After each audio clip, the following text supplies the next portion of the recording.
The story begins at a printing company. The main character sits at his laptop, exhausted from drawing endless daily sketches. His boss is in a terrible mood. When a new employee arrives late, she nearly loses her temper completely. The MC stands and walks toward her. The senior supervisor, Keiichi Ishizumi, a 37-year-old man, quickly steps in and asks her to spare the new employee. He reminds her that the board meeting is about to begin. The boss, Reina Izutsu, only 24 years old, responds firmly that in the printing business, even small delays can cost everything. The HR team is already exhausted from handling complaints. Without another word, she walks away, her steps sharp and controlled. That evening, Ishizumi leaves the office, worried. If she continues acting this way, the new employee might quit. He also thinks about how young she was when she took over the company after her father passed away. Lost in thought, he realizes he has wandered off and ended up near a park. There, he sees Reina sitting alone on a bench. She is drunk. She mumbles that she does not want to grow up and just wants to remain a child. Ishizumi approaches her, but she mistakes him for someone from her past. She even calls out another man's name from middle school. Ishizumi realizes she is too drunk to recognize him. As she begins to act carelessly in public, he quickly shields her and tells her this is not appropriate outside. He notices strangers starting to stare and decides he cannot leave her alone. He will have to take her home himself. Suddenly, Reina becomes emotional. She asks if she is really that unpleasant, always angry, always harsh. Ishizumi is surprised. He has never seen this vulnerable side of her. She admits she knows she has treated employees too strictly. She says she only acts that way to protect her father's company. Because she is young, she feels she must be harsher than everyone expects.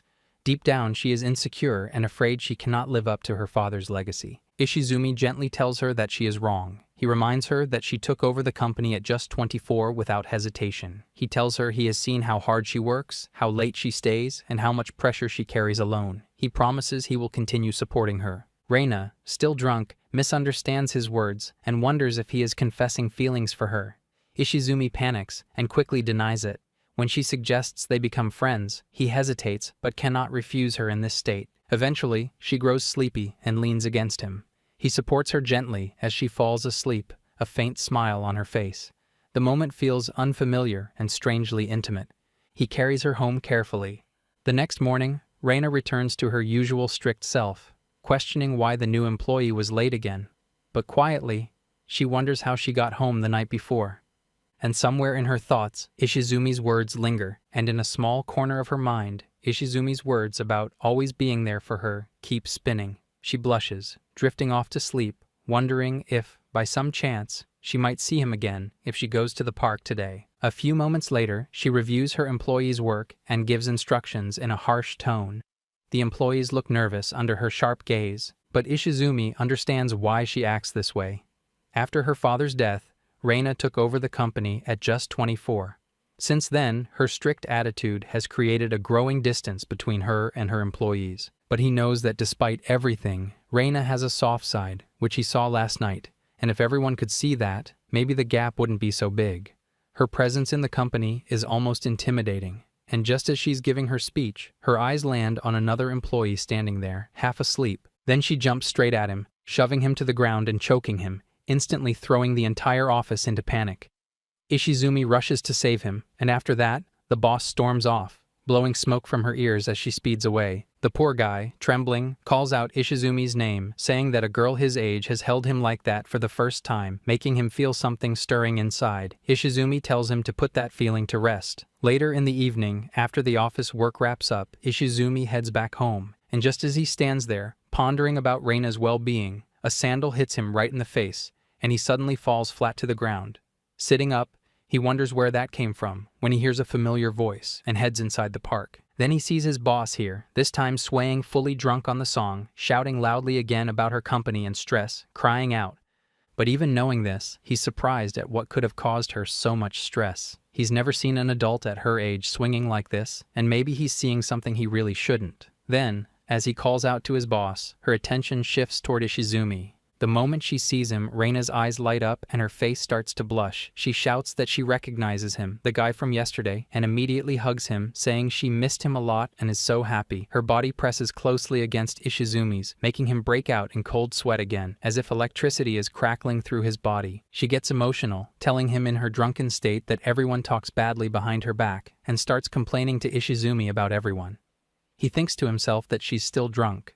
Then Reina's eyes land on the bump on Ishizumi's head and she asks if it happened because of her sandal. He tells her no, which brings her a little relief. She climbs back up again and starts swinging wildly, talking to him while moving so fast that Bro can barely understand a single word she's saying. Watching his boss swing like this, he quietly thinks to himself that she seriously needs to get down from there. He stands there drinking, wondering what exactly is going on with his boss and why he can't make sense of her like this. Seeing him drink, she complains about why he's drinking without her and asks for a sip. Then she stops swinging, stands still for a moment, and suddenly says she's not feeling very good. Our lad walks over to her and asks what suddenly happened. She tells him she's not feeling okay, and he knows drinking and swinging don't really mix well. Then she suddenly gets emotional, saying she doesn't understand why her dad had to die, and to her, it all feels unbearable. She keeps crying like that. Hearing all this, he starts to feel a little troubled too, genuinely worried as he listens to her say she can't manage the company her father left behind because she only knows how to do one thing. Bro knows that, apart from choking newcomers, she doesn't seem to know much else either. Then she says maybe she's going to mess up the company altogether. Seeing her like this, he thinks that carrying so much burden at just 24 must truly be painful for his boss, and yet she never shows any of it during work. Tightening his grip, he wonders what he should do for her, then calls her boss and tells her that he will always stay on her side. Hearing this, she visibly flinches, while he explains that being this stressed about work isn't good. He admits he's just a passerby, but promises to come every night, or anywhere Reina calls, ready to listen to all her complaints. Reina falls silent for a moment, then agrees, saying she'll wait for him each night. Cheerfully, she declares it's time to swing again and tells him to push her. As he pushes her, she swings happily, and Ishizumi realizes she needs someone to push her forward, both in the company and in life. Suddenly, Reina vomits, letting out not just the drink but all her built-up frustration. Ishizumi steadies her and takes her home. The next morning, back at the office, Reina notices the bandage on his head and asks what happened. He quickly changes the subject, pointing out her different suit. She casually says the usual one is at the dry cleaners and reminds him not to be late for the meeting. He silently thanks his luck that she remembers nothing, while the employees stare in shock, seeing their normally fierce president in such a good mood. As she walks away, she glances back at Ishizumi's forehead, thinking the bump looks familiar, but shrugs it off and continues on. Back in the office, Reina asks an employee about their late report, thinking that it's already been half a year since she took over her father's company. Yet she feels a noticeable gap between herself and her employees. She remembers what the park guy told her, that she should take things one step at a time, so she decides to start with simple greetings. As she walks by and tries to greet an employee, her tone only scares him more, spreading tension across the office without meaning to. The new employee, Fujikoka, asks Ishizumi what the point of this is. The chief suggests that maybe Reina isn't trying to scare anyone. He realizes she may just be trying to connect with her employees and avoid isolating them, but the employees are still nervous, worried they've done something wrong. When Reina walks past Ishizumi and greets him, he catches her eyes, and the image of last night suddenly flashes in his mind, almost freezing him in place. Then, looking away, he says good morning, thinking to himself that a slightly different version of his boss had suddenly appeared in his mind. Meanwhile, a little later, Reina sits at her desk, wondering why her greeting suddenly made the office atmosphere even tenser. She figures it's probably just the morning fatigue. At that moment, another office employee enters, greeting everyone warmly and affectionately. As Hana enters, all the employees immediately surround her, exchanging greetings warmly and affectionately. Seeing this, the boss panics, watching how the employee is mingling with everyone else. When her eyes fall on Ishizumi, she sees him staring intensely, and the sight of his serious anger makes her panic even more. On the way back from the company at night, he's thinking about how strange his boss's expressions were today. After all, both his boss and the employee are only 24, yet their greetings got completely different reactions from the other employees. He hopes that his boss hasn't lost her mind today. Just then, he sees her sitting by a swing that looks like a panda, talking to herself. She's muttering that no one in the office thinks she's cute, while Bro realizes that his boss probably drank a little too much today. He feels that his boss has been unusually crazy today, so he calls her over. She steadies herself and asks if he's arrived, and when he checks on her, she starts saying that everyone in the office called her ugly today. but he asks if she's telling the truth. Who would ever say that to his boss? She insists that they did, adding that she won't go back to the company now. She starts complaining that a guy named Ishizumi at the company didn't treat her well. When she greeted him, he looked away, but when a cute employee greeted him, he got all lovey-dovey. She even says that the guy should be fired.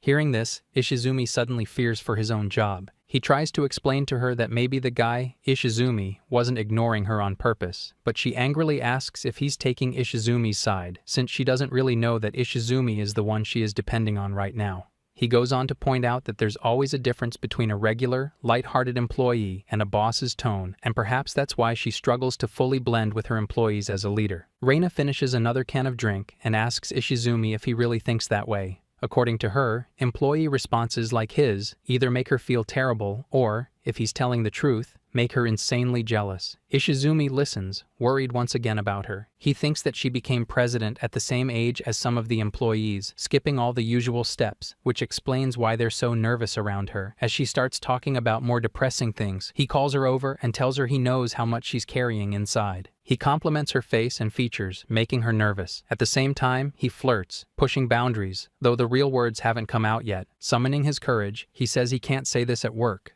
but here in the park, he wants to help her in every way possible, hoping to lighten her heart. He panics at what he's just said when Reina asks if his help only applies in the park. He nervously asks what she means. She tells him to give her his Line ID, and he double-checks that she means the messaging app. As they exchange IDs, he feels awkward and unpracticed. Reina cheerfully says she'll message him constantly and will get angry if he doesn't help. Ishizumi thinks that if helping her reduces her stress, he'll gladly do it. Then she sees his nickname, Zumi, and he feels confused. She asks for his real name, making him panic. He worries that if she finds out he's actually her employee, things could get messy. Nervously, he admits his real name is Izumi and instantly regrets it. Suddenly, she hugs him, saying she'll stay in his care and calling him by name affectionately. His phone slips from his hands and he freezes, realizing there's no turning back. The next day in the office, he receives a message from Reina. He feels happy, but anxious. If he doesn't reply, she might get angry. Just as he's about to send a sticker, his junior pops up and teases him, sending him into a panic. Reina wonders why there's so much commotion. She checks her phone and sees a hugging sticker, panicking for a moment. Then the junior delivers documents, surprising her again. She thanks her and admires her president silently before leaving. She looks back at her phone and decides to check the message later, refusing to let herself get distracted at work. The next morning in her flat, Reina messages Izumi, thinking to herself how happy she is, because he always replies on time. Remembering the hug from last night makes her blush even more, and a rosy warmth spreads across her face from the embarrassment. But she feels quite embarrassed by it all and wonders to herself how she gets so bold after drinking. She also thinks that because of the darkness in the park, she can't even clearly remember Izumi's face. Yet talking to him makes her feel better. Then, in the middle of their conversation, she asks how she should behave with her employees. Izumi advises her that she should sit and eat with them, which might help build better interactions. Later, when she heads to the office, it's soon lunchtime. Seeing her employees around, Reina glares at them briefly, then grabs her lunchbox and makes her way toward the break room. As she peeks through the door, the other employees immediately get nervous, wondering what their president is doing here and why she's secretly staring around. When Ishizumi turns to look, he thinks maybe Reina has followed her morning advice from the news, but wonders why she isn't coming inside. Seeing the atmosphere in the room, he realizes the employees are acting like prisoners being served their meal, except for Fujioka, who clearly is enjoying it. Ishizumi notices that Reina is already nervous and decides to invite her over. He calls out that she's welcome to join them. She hesitates, saying she's busy, but then sits down next to him. When he asks if she made her lunch herself, she explains it's for health reasons, while he's distracted by their earlier conversation. As soon as she opens her lunchbox, something resembling monster soup makes him break into a cold sweat. He hadn't realized his boss could be so disastrous in the kitchen. Trying to hide his shock, he comments that it looks boldly unique and jokingly asks if he can track her cooking skills. When Reina insists she shares her lunch with him, he realizes she put real effort into it to connect with others, though eating it feels almost poisonous. Meanwhile, Reina watches a junior employee teasingly compliment the meal. As Fujioka rants about how spicy and torturous it is, Reina suddenly places her hand on his face, spinning his senses completely. At that moment, our lad steps forward to free his hand, but quickly realizes his boss's grip is iron strong. She rises from her seat, and through the doorway, they see that bright employee entering, cheerfully greeting everyone with overwhelming warmth. The other female employees gather around her, carrying their lunchboxes. After checking out the bento, Reina actually seems pleased. Ishizumi wonders if this will annoy her, but instead, Reina praises their efforts, leaving him stunned that she isn't mad at all. Later that night, he heads back to the usual park and sees Reina drinking again. Watching her like this, he realizes that she had genuinely been angry earlier that day. Because Reina has so many boxes of cooking supplies and kitchen accessories around herself that there's barely any space left on her bench, Ishizumi finally gets the full picture of what's going on. She hums to herself, imagining she's a proper cook, when Ishizumi calls her boss. Seeing Izumi there, she brightens up and says it's quite embarrassing to get caught red-handed in front of him. He asks her why she has all of this piled up around herself. She admits, blushing with embarrassment, that as she had said before, she tried to get closer to her peers for socializing and even prepared a lunchbox, though it probably didn't turn out well. She shares that her father had always been overprotective, never letting her near anything sharp or dangerous, which is why her cooking is quite messy. Still, one of her employees ate the disastrous meal just to show her some pity. She adds that it would probably upset her if the employee thought she was really that bad at cooking, so he bought all the ingredients to make a proper meal and prove him wrong. Hearing this, Ishizumi feels a pang of worry again, thinking that maybe his attention to the situation might have made her feel even worse. She asserts that she doesn't like that employee and mentions that he's very soft with the other employees, making it difficult for her to deal with him. Ishizumi thinks about whether she's just overanalyzing everything about him, but then he's pleased to realize that Reina's habits mirror her father's. He used to act the same way. To boost her confidence, he encourages her, telling her she handled the situation well and did a good job. Then Reina tells him that if she's really that great, he should take all this stuff to her home. Seeing Ishizumi panic, she adds that she'll just call a taxi. After placing all the stuff in her flat, Ishizumi feels a wave of embarrassment for having lied to his boss like this. Still, he reasons that if it helps reduce her stress, it's worth it. After all, her socializing went well today. He just has to be careful not to mess anything up while doing it. As Ishizumi glances back, he sees Reina standing silently by the door, having closed it behind her, as if about to do something unexpected. Then, with a silly smile, she says she's caught him, making Ishizumi even more nervous. As she enters, Reina's nervous energy overwhelms Ishizumi, and near the door, she mischievously declares she's caught him, adding that she'll have to stay a bit longer, leaving Ishizumi frozen. Blushing, Reina admits he's helped her a lot and shyly hints she wants a favor in return, adding that she doesn't usually bring anyone home. He's the first. Ishizumi, sensing the situation slipping out of control, considers escaping but tells her she can leave if she insists. Instead, Reina grabs his hand, anchoring him in place. She steps closer, taking both of his hands, tears glistening as she asks why he wants to leave, questioning if he doesn't find her cute. Then, shifting into a teasing blackmail, she warns she'll slip back into her baby mode if he tries, leaving him stunned, wondering what kind of tangled thread he's gotten himself into. She shouts that she won't let him go, begging him to stay. He wants nothing more than to escape, but she flips the situation, turning it into a wrestling game, trapping him between her legs and slamming him to the ground. She squeezes his arms tightly, pulling him close, and declares she won't let him go. He lies on the ground, bracing for impact, while she insists she won't release him until he agrees to her demands. After he agrees, she finally lets him go, softly apologizing as she does. He feels relieved his arm survived and sinks into deep thought, realizing how strange everything has become for him. Reina admits she might have been a bit too inappropriate during the moment and rises to turn on the lights. As he steps forward, Ishizumi grabs Reina's hands, holding her back. He worries that if the lights turn on, she might identify him. Blushing, he stammers that since they met in the park under darkness, it's better to stay that way. He's too shy to face her directly. Reina teasingly admits she knows she's cute, which might be making him nervous. She leads him into her room for another drink. He's relieved the dim light hides him.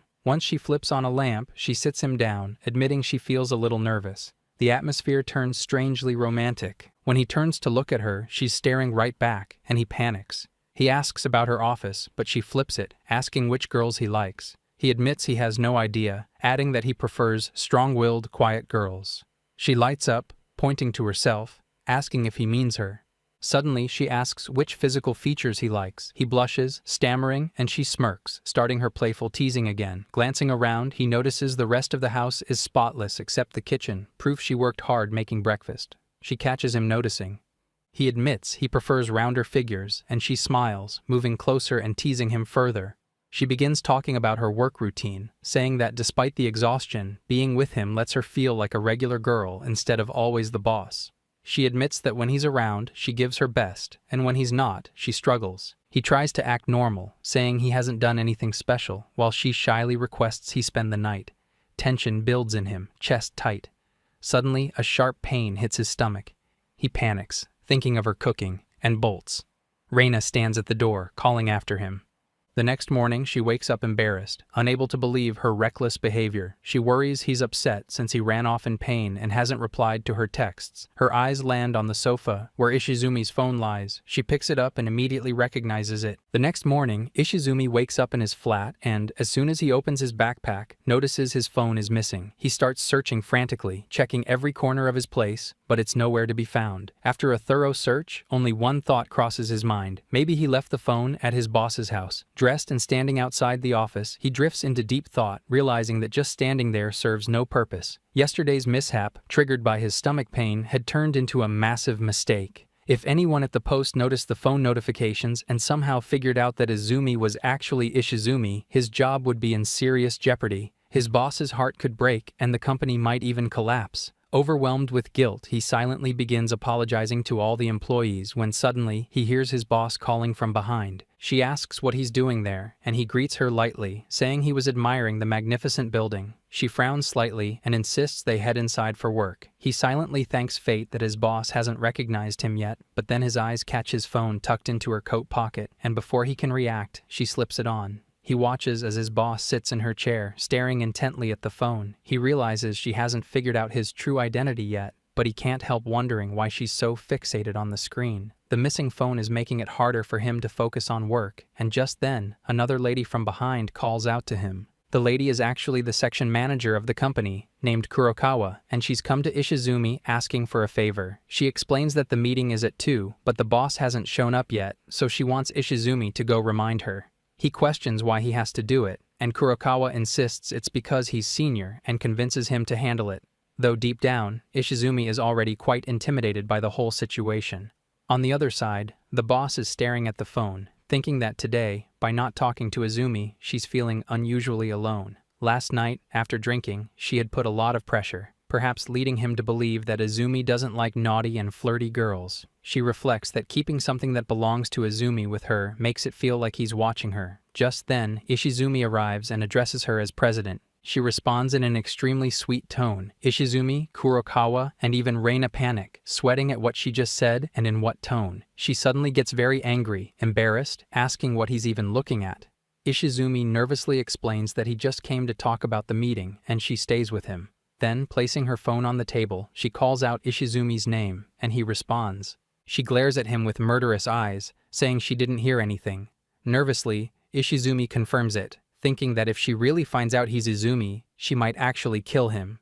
Meanwhile, she calls Kurokawa over and scolds her the same way, leaving Kurokawa panicked. Ishizumi thinks that his boss shouldn't be threatening her elders like this. Corporate culture has clearly left the chat. Later that night in the park, he notices Reina hiding under a bench, all the cans emptied, muttering about how embarrassed she is.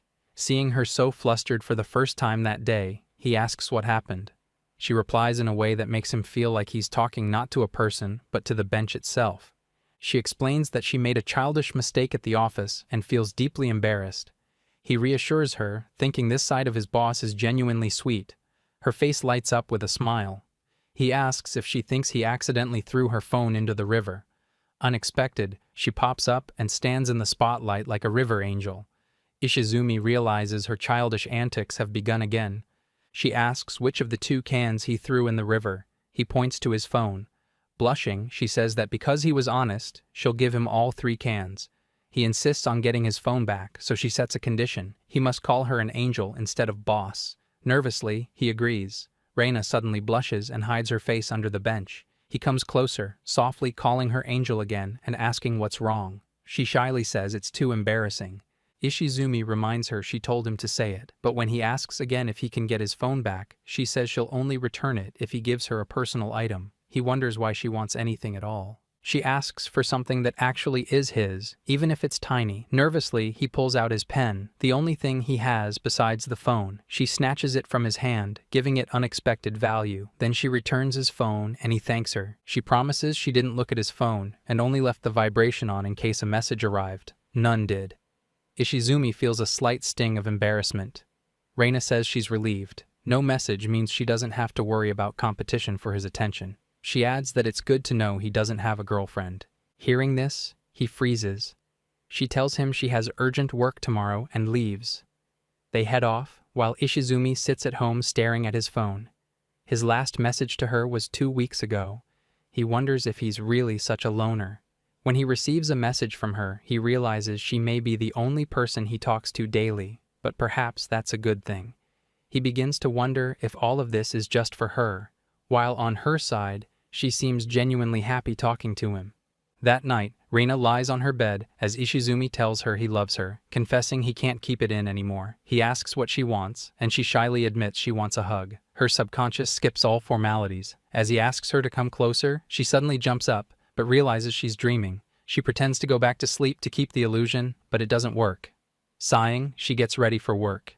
As she dresses, Reina wonders why her dreams are always so messy, clinging to Ishizumi whenever she's tipsy. Still, she thinks it's better than the nightmares she had before. Ever since Ishizumi arrived, even her dreams have improved. Meanwhile, Ishizumi sits in the office, staring at his phone. Messages from Reina pop up, asking if he sees her in his dreams too. He realizes all this confusion comes from her mistaking him for Izumi, who isn't even her employee. Before he can prevent her from getting hurt, Fujioka appears, teasing him about texting his girlfriend. In a panic, the chief falls on the floor. The junior keeps questioning him, tossing out random thoughts, while Ishizumi, frustrated, steps closer and insists he hasn't seen anything. They trade playful arguments about unusual behavior, noting that lately his junior has been arriving unusually early, when normally he'd be late. He explains it's because now he doesn't get scolded by the president, so there's no reason to dawdle. Thinking about office buzz, Ishizumi notes everyone saying the president's tone has softened. In the break room, Kurokawa approaches him, flustered, asking to discuss a meeting with Reina. Ishizumi offers to go in her place. She confirms the president seems intimidating, but adds that seeing the president smile made her realize she might not be so bad after all. Meanwhile, Reina reviews documents when Kurokawa brings notes from the previous meeting. Reina is surprised at Kurokawa's direct approach, knowing she previously relied on others to talk to her. Now, as a promoted section manager, Kurokawa is trying to build a friendship. Reina thanks her. Reina grins at her, making Kurokawa even more nervous. As Kurokawa tries to leave, Reina insists they talk more. Just then, another employee arrives and invites Reina to lunch. Reina pulls Kurokawa along, and the three, strict boss, girly junior, and gloomy Kurokawa, head to lunch under Ishizumi's watchful eyes. Sitting quietly, everyone thinks Reina has changed, become approachable, though she hasn't. She's always soft-hearted, but work burdens made her shoulder everything alone. Later, Ishizumi heads to the park, thinking the day went well. He hopes Kurokawa and Reina will become friends, so he won't need to act as Izumi anymore. At the park, he finds Reina gloomy and depressed. She slurs incoherent words, and he tries to understand why. When he calls her boss, she hears Izumi, rushes over, leaps at him, and straddles him, repeating his name over and over. He tries to ask what happened, but she only repeats his name. Through her tears, she explains that during lunch with the office girls, the conversation turned unexpectedly toward dreams. She misunderstood and talked about her dream from that morning. She panics, worried the office might think poorly of her. Ishizumi feels both embarrassed and proud, realizing Reina genuinely trusts him.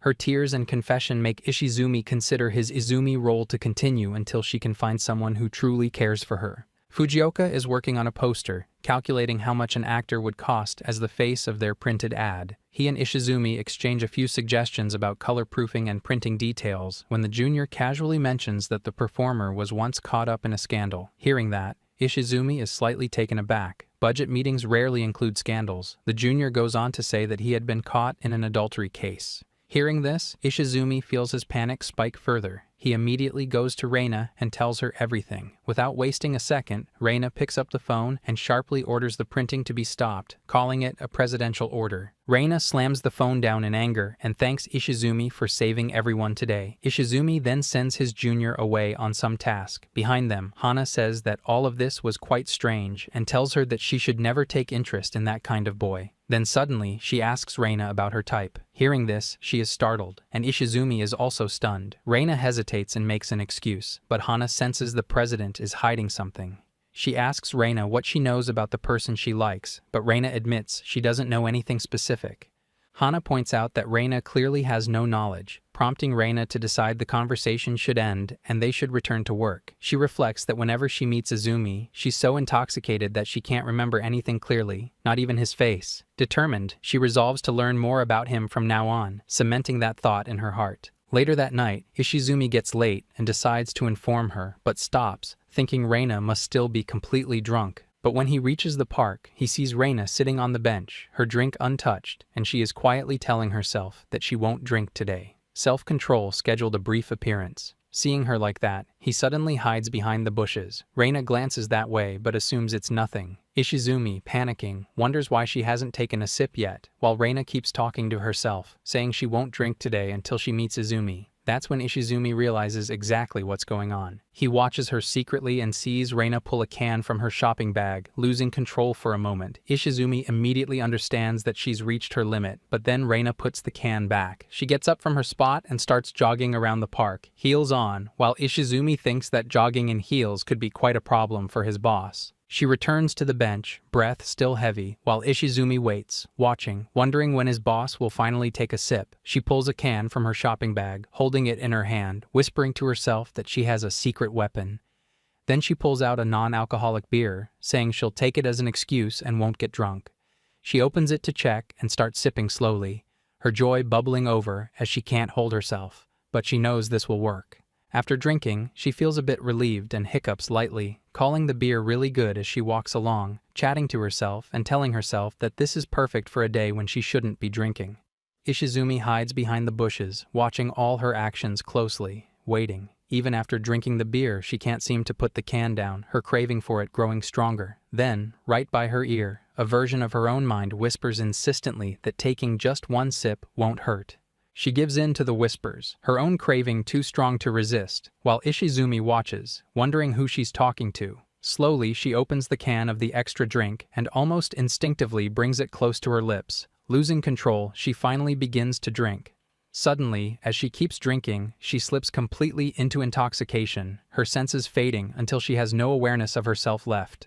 Once Ishizumi confirms it, he slowly walks toward Reina, stopping in front of her to see her calling him, saying that he has finally arrived after such a long time. Timing remained tragically predictable. He sits beside her, and she tells him that today she wanted to sit with him sober, but she couldn't control herself. She adds that she won't meet Izumi without being tipsy because it would be too embarrassing, considering everything she's done with Izumi. He asks why she is so determined to meet him sober, and she replies that she wants to understand Izumi better. Every time she has met Izumi, it's been while she's intoxicated, so she can't remember their conversations clearly or even his face properly, and until now, she hasn't had any proper or meaningful interaction with Izumi. Looking up at the sky, she shyly admits that she had a perfect idea for tonight, and Ishizumi, hearing this, is left surprised, wondering what it could possibly be. The next night, Izumi's message pops up, asking if he can call Reina, and she sits at home, growing increasingly nervous. Meanwhile, she messages him back, telling him to wait for just 5 more minutes. On the other side, he stands on his balcony, reading her message, feeling the weight of sleep pressing on him. He sighs, almost exasperated, wondering how everything ended up reaching this point. Because the previous night, when he had been sitting with Reina, she had confessed that talking to Ishizumi directly without being under the influence was extremely difficult for her, and she thought calling him might solve her problem and save her from embarrassment. Hearing this, Ishizumi suddenly snaps into action, but Reina grabs him and presses him firmly against her back. To free himself, he reluctantly agrees to her plan. The next night, they both wait anxiously for the clock to strike 8, Ishizumi counting the minutes as he reads her messages, standing there lost in thought. Until now, every conversation he'd had been with a boss under the influence, but tonight he would be talking to a normal Reina, and he knows he must be careful not to mix things up between them. He tells himself he'll have to be extra careful during the conversation this time, knowing she won't forget anything, yet a strange wave of anxiety creeps over him. He realizes he has no idea how his president will react sober, and just then a phone call comes through, surprising him. Thinking quickly, he picks up, knowing he'll have to adjust his voice slightly. On the other end, Reina says his name, and he responds. She thanks him in a slightly formal tone for accepting the call and apologizes for taking up his time. On the call, he asks her why she seems so different today and if she's all right. She explains that she's usually speaking in her work tone, and then he mentions that this is the first time he's talking to his boss without any intoxication. She thanks him for the opportunity. The casual conversation quickly turns into a job interview-like exchange. When Reina asks Izumi about himself, he states his name and mentions that he knows how to manage data. On the other side, she introduces herself, giving a brief overview about her background, and then suggests that they discuss each other's strengths and weaknesses, which they exchange thoughtfully. When Izumi mentions as a weakness that people often see him as robotic, she immediately disagrees, saying that to her, he is a truly kind human who supports her every night, because no one would sit through hours of someone talking while drunk. Izumi feels genuinely happy hearing this and asks her to keep speaking to him just the way she always does. She blushes slightly, growing a bit nervous, and he asks why she paused, while Reina feels the urge to drink out of embarrassment but can't bring herself to do it. And they continue exchanging a few more words. When she checks the time, she apologizes, saying they've been on the call for hours, and tells Izumi not to overthink their conversation, while Reina feels a little down and asks what his ultimate goal is. Izumi doesn't fully grasp her point, so Reina explains that she knows he's a work-driven person who's always busy, yet he still makes time for her and never takes advantage of it. He says that's fine, but Reina adds that she often gets upset if he doesn't respond within 5 minutes. She asks why this happens, while Izumi thinks maybe the interview isn't over yet. He explains that during his job hunt, he initially received no significant offers. Finally, one company interviewed him, and he felt embarrassed in front of the president. Yet for some reason, the president still hired him. When he later asked why he was chosen, the president told him it was because he always listened carefully and could step in to help when others struggled. That day, Izumi realized the president had recognized a new kind of strength in him. He adds that he never got a chance to properly thank the president before he passed away, and he shares this story with Reina as an example. She too is always so committed and energetic in her work. Suddenly, he apologizes for going off track and returns to Reina's question. He enjoys listening to her talk and perhaps even relishes it, adding that every moment spent with her is the best. Reina is slightly surprised, and he immediately apologizes again. A faint clinking sound interrupts them. He asks if she's drinking, just as she stands by the fridge holding a can. She thanks him for sharing so much about himself, saying she now understands what she wanted. Izumi is surprised at how quickly she got what she needed. She reflects that her story at this age is silly, but she notices how he treats her almost like a child, taking care of her. She knows she's not especially attractive to him, yet she confesses a little, and in her drunken state, suddenly shouts to ask where he is. He reacts immediately, while Reina struggles to stay composed. Blushing, she warns him that if he doesn't make a move, she'll get angry. She tells him to get ready, sending cold sweat across him. Reina lies on her bed, having ended the call earlier, and decides that now, having said everything, she will stay in full super-aggressive mode whenever she talks to Izumi. The next morning, as she wakes, she wonders what kind of aggressive show she should put on, having never had a boyfriend before. While getting ready for work, she notices a TV program featuring a fortune teller who predicts that today she will meet an older person of the same gender wearing glasses. Meanwhile, at the office, Kurokawa sits reading a new manga chapter, enjoying the quiet, free time. Suddenly she hears the president's voice behind her. Reina tells her she needs to talk for a bit.